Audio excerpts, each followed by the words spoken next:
Sou Romário Filho e acredito ser conversando que a gente se entende. Conversemos então. E hoje? Hoje conversaremos sobre o quê?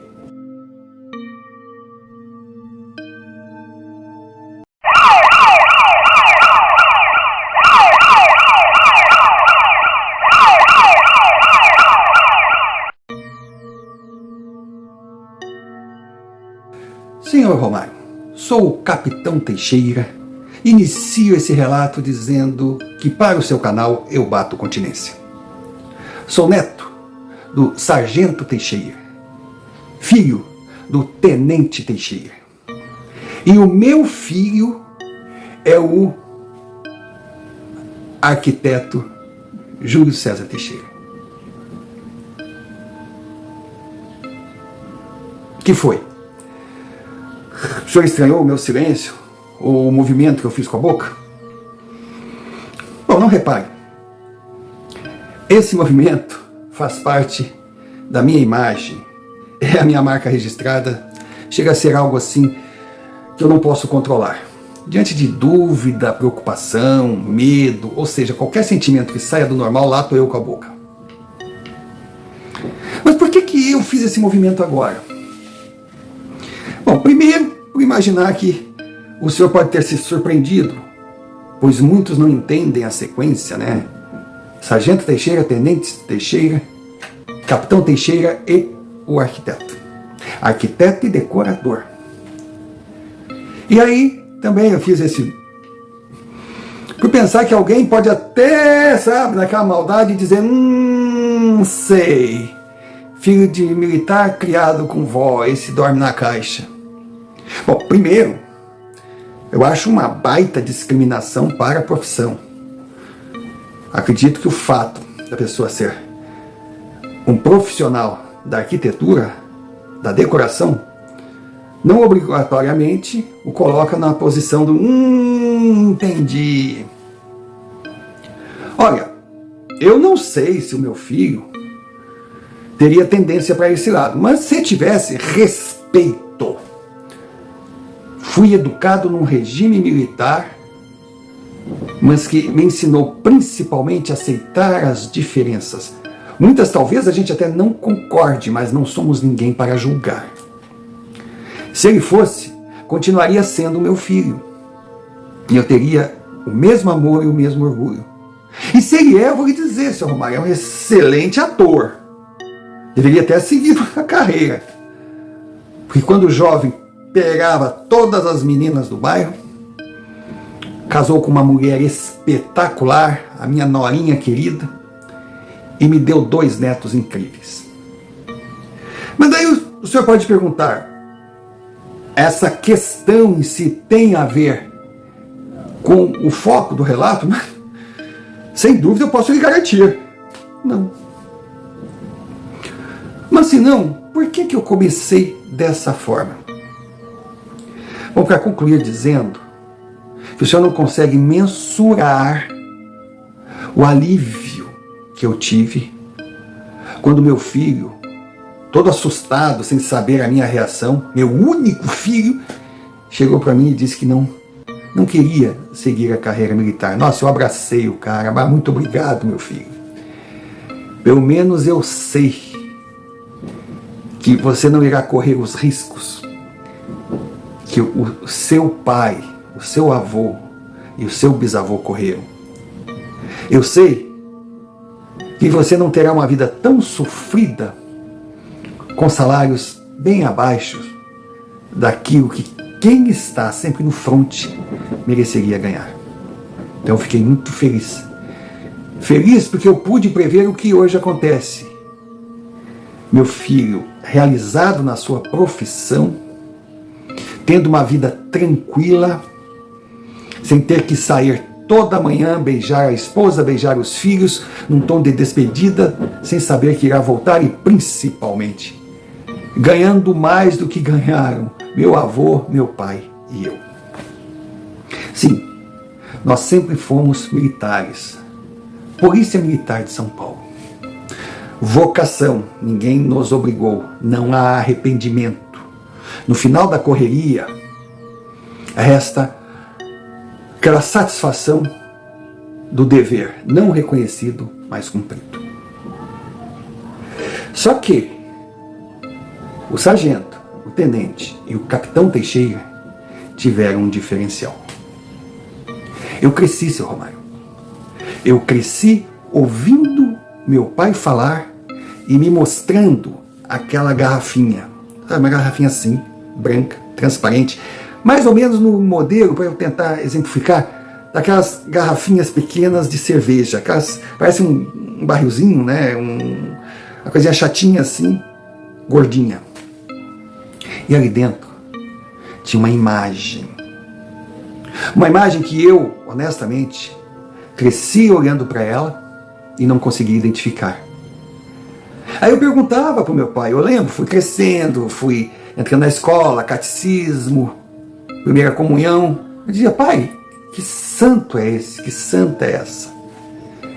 Ele só dizia, meu filho, é a nossa santa protetora, que protegeu o seu avô, me protegeu e futuramente irá protegê-lo também.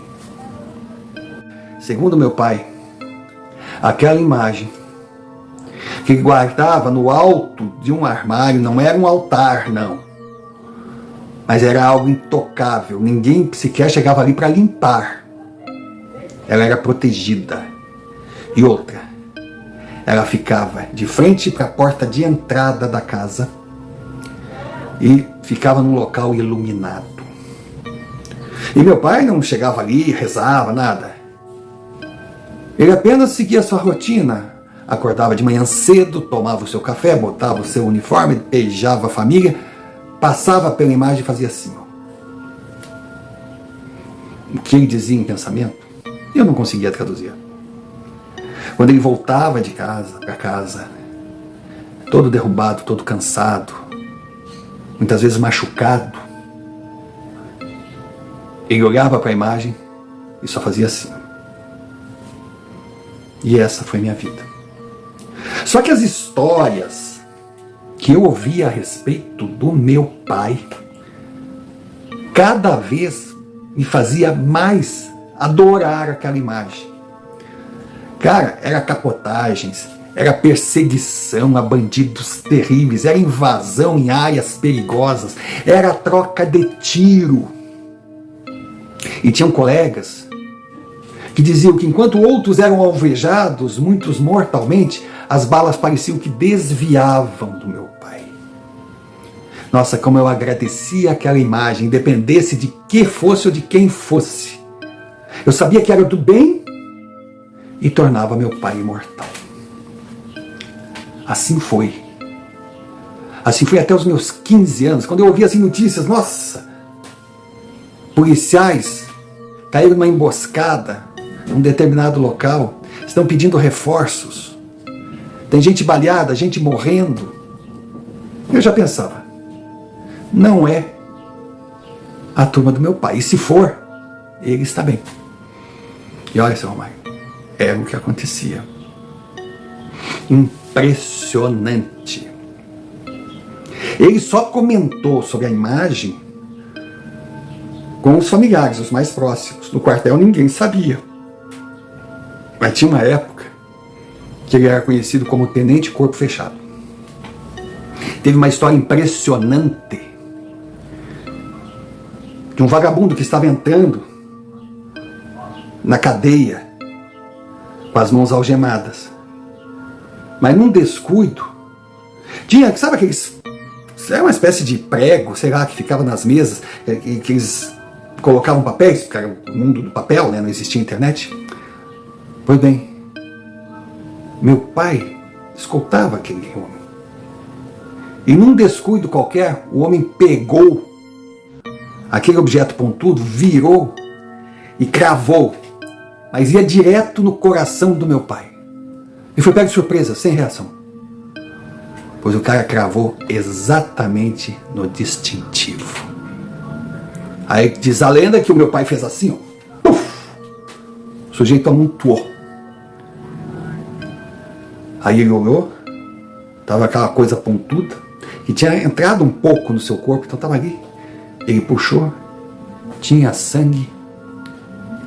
Aí ele simplesmente pegou o camarada assim, foi nos olhos dele assim. Todo mundo paralisou. Ele disse: eu não vou te cegar agora, porque eu não sou igual a ti, eu não sou bandido. E eu quero ter o prazer de saber que você estará de olhos abertos no momento que estiver lá dentro da jaula, servindo de diversão para os seus coleguinhas. Cara, era impressionante. Meu Deus, como era bom saber. Eu teria meu pai para sempre, graças à garrafinha. E eu passava por ela quando ia para a escola e ó. E quando voltava, ó. Claro, né? Criança imita o pai. Mas aos 15 anos, veio uma notícia, surgiu uma notícia, estava todo mundo alarmado, que no estande de tiros do quartel, um policial, ao disparar a arma, estava com algum problema, algum defeito, que a bala saiu pela culatra. Sabe o que é culatra? Saiu pela culatra. Era um 38, daqueles 38 antigos. Então meu pai fez, mas o tiro saiu por trás. Meu pai fez, e o tiro saiu pela culatra. Acertou meu imortal velho tenente de cheio no rosto. Quando a notícia chegou, eu disse: não é meu pai. Eu olhava para a imagem lá em cima e dizia: viu só? Eles não te conhecem. Claro que não é meu pai. E se for, passou raspando. Não, meu pai é imortal. Seu Romário. Quando eu vi aquele desespero todo, minha confiança já começou indo embora, sabe? Até o momento que eu cheguei no hospital, e lá estava ele, o rosto deformado, todo cheio de ataduras, olha, uma imagem que eu nunca mais quero lembrar, todo cheio de aparelhos, aquele bi, era cano entrando, cano por um lado, cano por outro. E até então, ele estava incomunicável. Não sei se estava em coma, se estava desacordado, eu não sei. Eu sei quando eu cheguei, eu vi, ele mexeu a mão e pegou no meu braço. Eu digo: pai, eu estou aqui, fica tranquilo. Essa gente não sabe, mas nós sabemos. Logo que o senhor sai daqui, o senhor é imortal. Ele sussurrou, ele disse: meu filho, a nossa protetora nos garante desviar do pior enquanto estivermos aqui. Mas só Deus tem o poder de nos manter vivos. Nós temos o nosso ciclo, meu filho. E o meu acabou agora. Eu cumpri a minha missão. Eu estou indo embora, não porque a protetora falou, mas que chegou a minha hora. Mas cuide dela, porque a partir de agora, você será o protegido. Seu Romário, eu quis falar alguma coisa, mas eu senti que ele apertou a minha mão. E de repente a mão foi soltando uma coisa estranha. Ele deu um pulo. Soco assim. Eu falei: pai. Não adiantava mais chamar. Ele não estava mais ali. Seu Romário. O meu protegido pai imortal, só na minha ingenuidade, tinha cumprido a sua passagem. Só que para mim, nada disso fazia sentido. O que doía era o fato de eu ter perdido meu pai. Eu confesso para o senhor, quem viveu essa dor sabe. Não precisa eu estar aqui tentando mensurar com palavras o que não tem palavras com força para poder conceituar.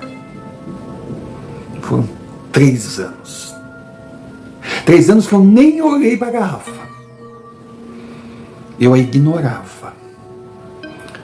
Porque no meu entender, ou ela tinha me traído, ou tinha se bandeado para o lado dos bandidos, ou não era aquilo tudo que o meu pai pensava.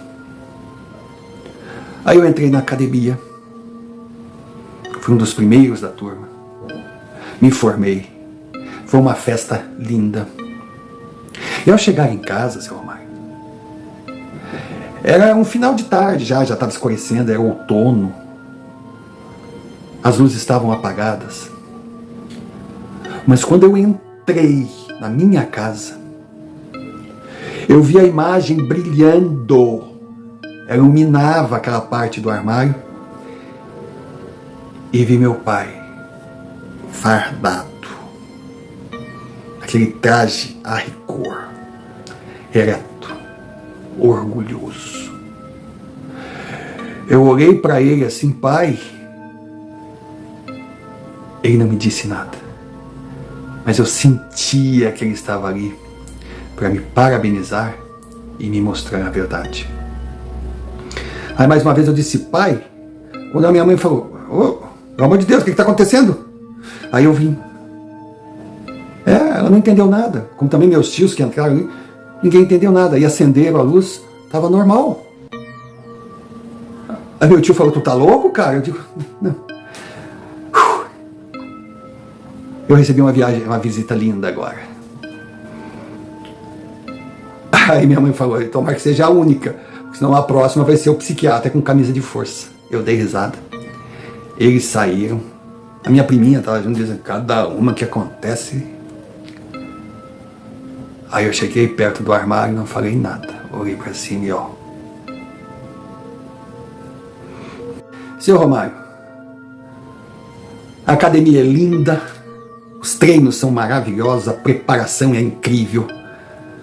Mas a gente só vai saber onde está se metendo na hora de encarar a vida real. E era uma barra. Olha, eu cresci no meio de militares. Eu ouvia as histórias, mas... Sabe, alguém contar, tu vê na TV, tu vê no cinema, não chega nem perto. Que a gente sente aqui, ó. Aqui, ó. Essa coisa de, policial já tarimbado, já cascudo, chega lá como se tá entrando no banheiro de casa, tá nem aí, aqui, ó. O cara que for pro fronte e não sentir aquele frio na barriga, aquela vontade fora de hora de ir no banheiro, tem que mudar de profissão. Porque ele está se tornando irresponsável e virando um alvo fácil. Então, é claro, eu não vou ficar aqui resumindo os perrengues que eu encarei. Não. O vídeo teria horas, dias, quem sabe. Não se consegue, com poucas palavras, relatar uma carreira de mais de 30 anos. Mas uma passagem que me chamou a atenção, 2006, seu Romário, São Paulo estava virada no nada. O governo na época facilitou para a vagabundagem, polícia virou bandido, a população nos olhava atravessado. Nós tentávamos cumprir o nosso dever, mas parece que ninguém reconhecia.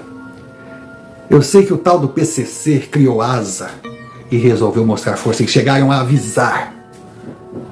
Queriam fazer um dia de faxina, queriam atacar tudo e a todos, não inclusive a polícia, principalmente a polícia. Claro. Claro que nós nos preparamos, mas nos preparamos. Meu Deus do céu, nós nos enganamos ali com aquelas nossas armas, sabe, padrão século XX, e os caras vinham com... Olha, eles estavam preparados para a guerra, mas preparados. O poderio bélico deles era impressionante.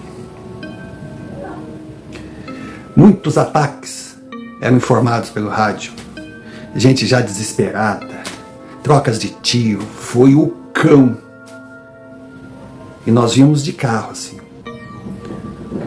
Descíamos uma avenida conhecida de São Paulo. Eu estou evitando, sabe, entrar em detalhes por razões óbvias. Quando de repente surge aquele carro, nós estávamos em 3 dentro da viatura. Surge aquele carro em alta velocidade, que nem filme, os caras tudo. Mas seu Romário era metralhadora. E eles, como chegaram, emparelharam Eu que estava dirigindo, eu tive aquele reflexo, eu joguei para cima deles e as balas comeram. Bom, dali para diante vai ser a câmera lenta. Quando tudo passou, eles tinham ido embora, a nossa viatura estava com as 4 patas para cima. Eu estava dentro do carro, eu junto com os meus 2 colegas, eu bati assim para procurar furo. Senhor Romário, nenhuma bala pegou em mim. Já os meus colegas viraram peneira.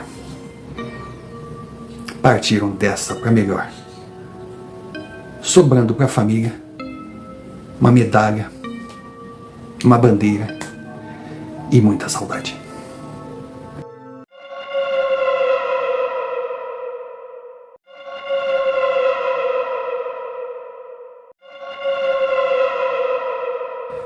E aos poucos o verão está indo embora, a temporada também, uma bela temporada, né? Nossa, carnaval em março estica o verão, parece que o sol brilha com mais vontade. E essa vontade, essa energia que nos dá força para continuar, contando com a ajuda de vocês. Por isso, mais uma vez, esse minutinho para pedir, continuem nos ajudando. Vocês que já estão aqui há mais tempo, que sabem o que significa ser um Nádina e o objetivo do canal. Aqueles que estão chegando, bem-vindo. E participe, nos ajude, nós precisamos crescer.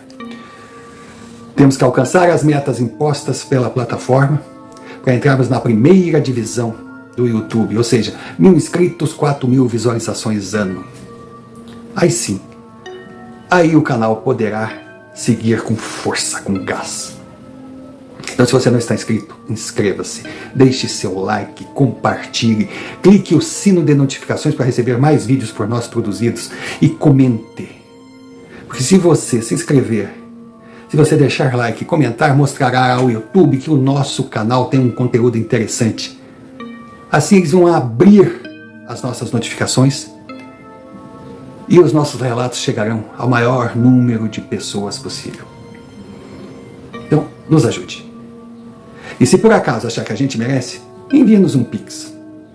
Qualquer quantia, pois dinheiro é importante, não estamos monetizados ainda, e ele irá nos ajudar a seguir nessa caminhada. Pedimos também que se você tiver um relato vivido por você, uma experiência sua, de um amigo, de uma história que contou, de uma lenda da sua região, envie-nos via e-mail, o e-mail que está aqui embaixo. E sem dúvida alguma, são esses relatos que se tornam o combustível que move a engrenagem. Dado o recado, voltemos ao relato. Senhor Romário, milagre. Essa é a palavra que todos usavam pelo fato de eu estar vivo sem nenhum arranhão. Até ouvi, filho do tenente corpo fechado, vocês queriam o quê? Era impressionante. Naquele dia, eu fugi um pouco da minha rotina. Antes era Quando eu cheguei em casa do hospital, eu me ajoelhei, fechei os olhos e agradeci, mas eu chorava, porque o senhor Romário jurou que naquele entreveiro todo, quando eu vi o carro com as pernas para cima e eu ali, sem nenhuma defesa, eu senti um corpo deitar em cima de mim e me proteger. Eu não sei se absorvendo as balas que certamente vieram na minha direção ou desviando-as. Porque algo que o perito não soube explicar foi que quando chegou o socorro, eu estava deitado, desacordado. E embaixo do meu corpo tinham projéteis. Por onde que aquelas balas passaram? Foi pesado. Foi muito pesado. Claro, outros fatos vieram. Era o somatório. E cada dia eu me sentia mais fortalecido, mais protegido, na certeza que estava no caminho certo, fazendo o certo. E enquanto durasse o ciclo de eu ficar aqui nesse plano, eu poderia fazer muito pelas pessoas de bem, encarando a bandidagem de peito aberto. Eu passei a ser um policial respeitado. As promoções vieram rápido. Até que eu cheguei a capitão. Estava muito feliz por ter dado sequência ao iniciado pelo meu avô décadas atrás. Existe um ditado que diz, que posso viver 1000 anos que não verei tudo. Se vale para o civil, imagine para o militar.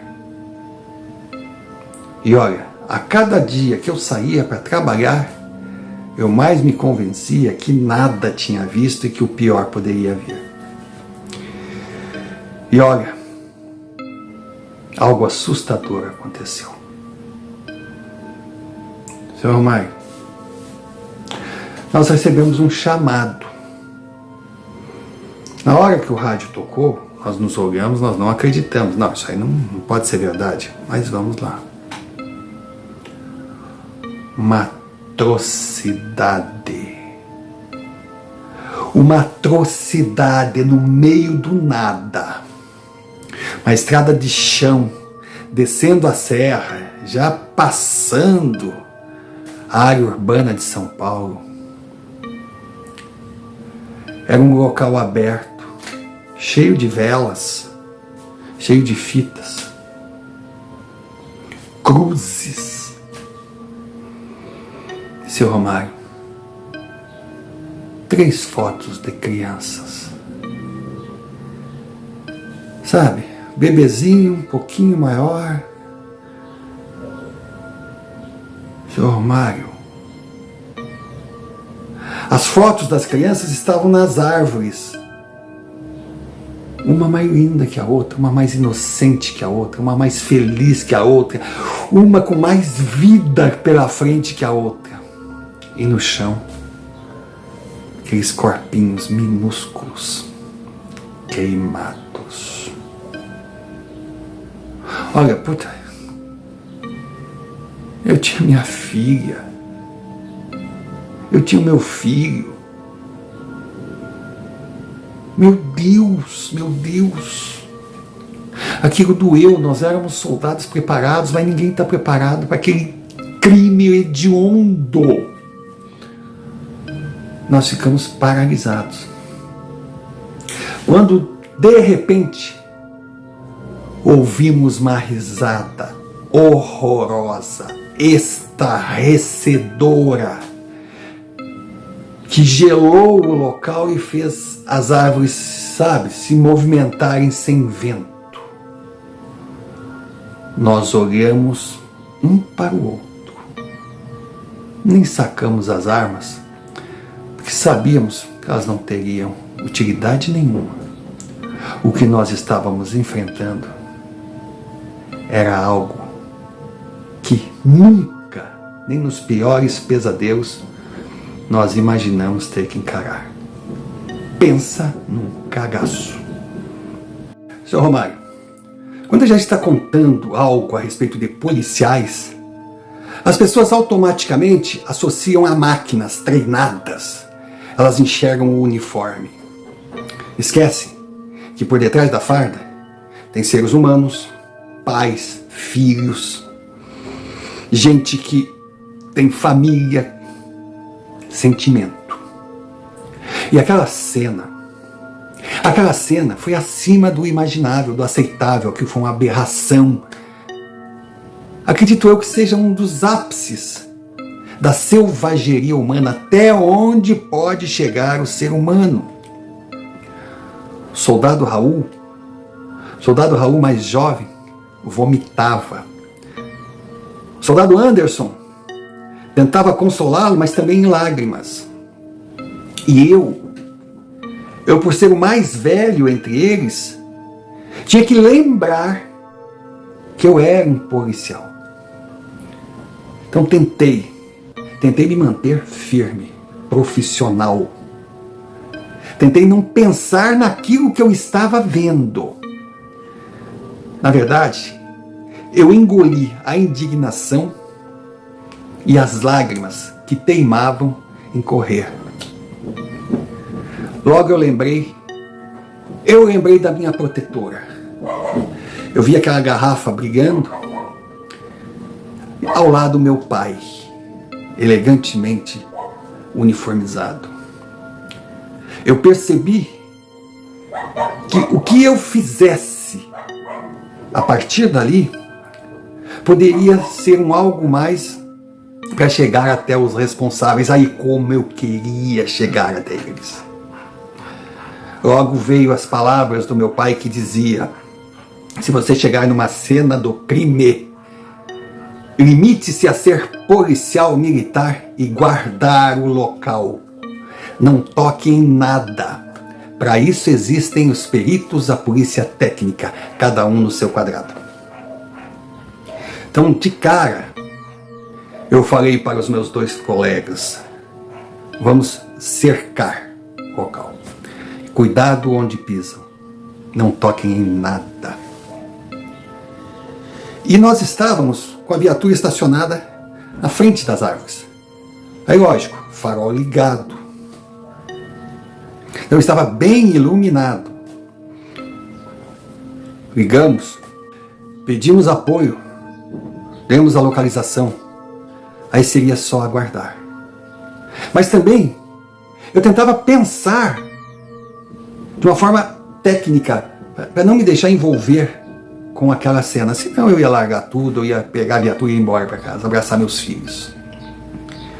Aí me veio as palavras do meu pai: se você for o primeiro a chegar, busque detalhes que normalmente passam desapercebidos. Pode ser qualquer bobagem, mas essa bobagem, ao ser passada para um perito, pode fazer a diferença entre prender o criminoso ou os criminosos ou deixá-los livres para cometer outros crimes. E eu olhava, eu parecia um robô. Meus olhos corriam devagarinho. Os corpos das crianças, aquele cheiro de queimado, aquela imagem terrível. Em volta, eu buscava qualquer objeto, qualquer detalhezinho diferente. Não mexeria, mas quando o perito chegasse, eu levaria até ele. Foi quando o Romário, posso me chamar de Romário, eu olhei as fotos. Aquelas 3 fotos daquelas crianças, coisa mais linda, uma ao lado da outra. Elas estavam pregadas no tronco da árvore, um tronco enorme. Prestei atenção e guardei o detalhe. Pode ser bobagem, pensei eu. Mas, como disse meu pai, as bobagens às vezes fazem diferença. Aí chegou o apoio, chegou a cobertura, chegou todo mundo. Aí já começa aquela multidão. Polícia técnica entra primeiro. Aí vem um graduado da Civil perguntando se nós somos os primeiros a chegar no local. Nós dissemos que sim. Aí me apresentei, coisa. Aí olhou tudo limpo, tudo ali bem guardadinho. Muito obrigado, muito parabéns, aquela coisa toda, né? Fizeram um grande serviço, estão dispensados. Agora nós assumimos. Mas antes de sair, eu chamei um técnico e falei para ele olhar aquelas fotos. Ele olhou, disse: triste, né? Eu disse: é triste, é chocante, mas eu posso estar enganado, mas pode ser revelador. Aí ele olhou: mas você tocou em alguma coisa? Eu falei: não, mas observe onde estão as fotos. Aí ele olhou: no tronco da árvore. Eu disse: mas prestou atenção na altura que elas foram colocadas? Aí ele ficou olhando e disse: olha, eu tenho, falei para ele, 1,79 m. O senhor tem? O cara era? Ele: eu tenho 1,85 m. Pois é. Nós dois não somos baixinhos, também não somos altos. E com certeza não alcançaríamos aquele ponto para colar as fotos. A não ser que nos esticássemos muito, mas elas estão retinhas. E se a gente olhar em volta, não tem nada, não tem uma pedra que o cara pudesse subir, ele não traria um banquinho, não subiria em escada. Então quem colocou essas fotos aí, com certeza, tem mais de 2 metros de altura. Aí o perito olhou, tá, muito boa a sua avaliação, mas você já fez os cálculos de quantas pessoas com mais de 2 metros de altura nós temos em São Paulo, no estado de São Paulo, no Brasil? Porque quem garante que quem fez esse absurdo more na capital? Ele pode ser do ABC, ele pode ser... Diz, não, o senhor tem razão. Os questionamentos são muitos, as dificuldades maiores. Mas o senhor teria outro ponto de partida para iniciar as investigações? Ele me olhou e disse, muito bom, soldado, mas agora com licença que eu tenho um trabalho a fazer. Eu bati continência, chamei o meu pessoal e seguimos caminho. Só que, senhor Romário, não é a cena de um crime que a gente chega, faz o que tem que fazer, esquece e vai para outro. Não, aquilo ali virou pessoal. Qualquer um no nosso lugar agiria da mesma forma. A gente tinha que buscar os responsáveis. E aí eu sabia a delegacia que o processo iria, que as investigações correriam. Eu conhecia alguns escrivãos daquela DP. O delegado parecia ser um sujeito muito bom, já era um homem de idade. E claro, como qualquer um, era pai, era avô. Ele ficou revoltado. Ele também queria caçar aqueles animais. Eu dei um tempo e depois passei lá para ver como é que estava. Ele olhou assim. O senhor é o capitão Teixeira? Eu digo, sou. O perito me passou as informações. Parabéns, muito bom. E nós estamos trabalhando partindo da sua colocação. E pasme, descobrimos que homens dessa altura não são tão comuns por aqui. E lógico, associado à altura, nós estamos buscando os outros detalhes e descobrimos alguns pontos bem interessantes. Então aquele grupo de prováveis suspeitos que parecia inicialmente gigantesco se mostrou menor. E diante de investigações, criando alguns cenários, o senhor não imagina o quão pequeno e seleto se transformou o grupo. E nós estamos em cima deles. Eu, respirei aliviado. Aí disse, poxa, é muito bom. Desculpa até a minha reação. Aí eu falei, não, rapaz, faz o seguinte, fecha a porta. Eu fechei a porta da sala dele e agora nós podemos conversar de homem para homem, de pai para pai. Nós vamos pegar. Vamos. Esses não vão sair impunes. Eu estou quase perto de me aposentar. Mas não vestirei pijama levando essa sensação de impotência. E a sua ajuda foi muito importante. Eu lhe agradeço. Eu disse, então eu posso contar, eu posso vir aqui de tempos em tempos saber como andam as investigações. Ele disse, não, o senhor não pode. Aí eu olhei assim. E também não precisa. Toda semana eu irei colocá-lo ao par. Inclusive de informações sigilosas que eu acredito poder confiar. Que o senhor irá guardá-las. Porque algo me diz que trocar informações com o senhor poderá me trazer colocações reveladoras. Então, Teixeira, aí eu estranhei, não me chamou de capitão. Eu posso contar com a sua colaboração? Aí eu fui na mesma linha. Com certeza, Mauro, que ele era o doutor delegado, doutor Mauro. Aí ele boa a mão assim para eu apertar, eu apertei ele. Parceiros nessa luta? Eu digo, pode ter a mais absoluta certeza que eu vou contigo até as últimas consequências para pegar essa gente. Aí ele me olhou assim, opa, gente? Eu disse, claro. Não é ato de uma pessoa só, nem de duas, nem de três. Porque, infelizmente, quando nós chegamos lá, havia chovido, o terreno não tinha marcas, mas a gente podia deduzir que tinha um grupo significativo de pessoas no local participando de vai saber o quê.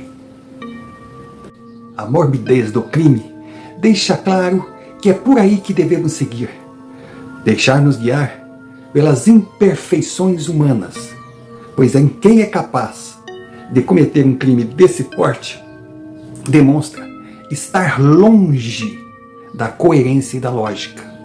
Então, por mais que se aprimore ou se considere um passo à frente de quem enfrenta, ele é apenas um fraco desorientado, que mais cedo ou mais tarde deixará um rastro. Nós temos apenas que alimentar a paciência e saber procurar. Não existe o crime perfeito, porque o criminoso está muito longe da perfeição.